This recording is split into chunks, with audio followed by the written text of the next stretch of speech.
ഇതിൽ നമ്മളെ Mohiniyattam second part തുടങ്ങുന്നു എന്ന് കേൾക്കുമ്പോൾ തന്നെ ഒരു വളരെ സന്തോഷമാണ്. നമ്മൾ എന്തായാലും അതിനകത്തുണ്ട്.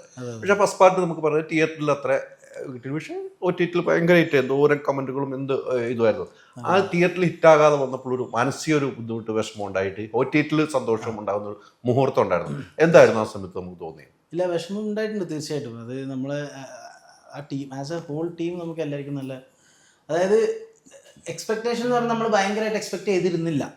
എങ്കിലും വിഷമം വന്നത് വെച്ചാൽ ഇത് മോശം പടമെന്ന് ആരും പറഞ്ഞില്ല. ഇതൊരു മോശം പടമാണെന്ന് ആരെങ്കിലും പറഞ്ഞിട്ടാണ് ഇത് ആൾ കയറാത്തെങ്കിൽ നമുക്ക് മനസ്സിലാക്കാം. പക്ഷെ ഇത് കാണുന്നവരൊക്കെ നല്ല പടമാണ് കേട്ടോ. അത് കുറേ നാളെ ഇങ്ങനത്തെ ഒരു മലയാളം പടം കണ്ടിട്ട്, നമ്മൾ പണ്ട് കണ്ടുകൊണ്ടിരുന്ന മലയാളം സിനിമയുടെ ഒരു പാറ്റേണിൽ അങ്ങനെ വന്നൊരു ഭയങ്കര ഒരു, അതായത് ഭയങ്കര മലയാള തനിമയുള്ളൊരു ചിത്രം കണ്ടിട്ട് കുറേ ആയി.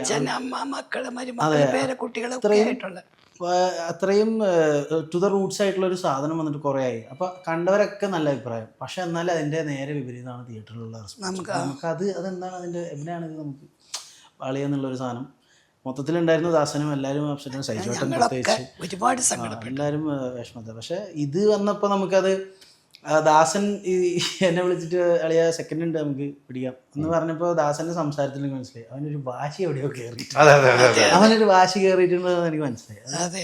അത് എല്ലാവർക്കും അതെ, സൈജോട്ടനും അതെ, തോമസ് ഏട്ടനും അതെ, എല്ലാവർക്കും അത് നമുക്ക് പറ്റും.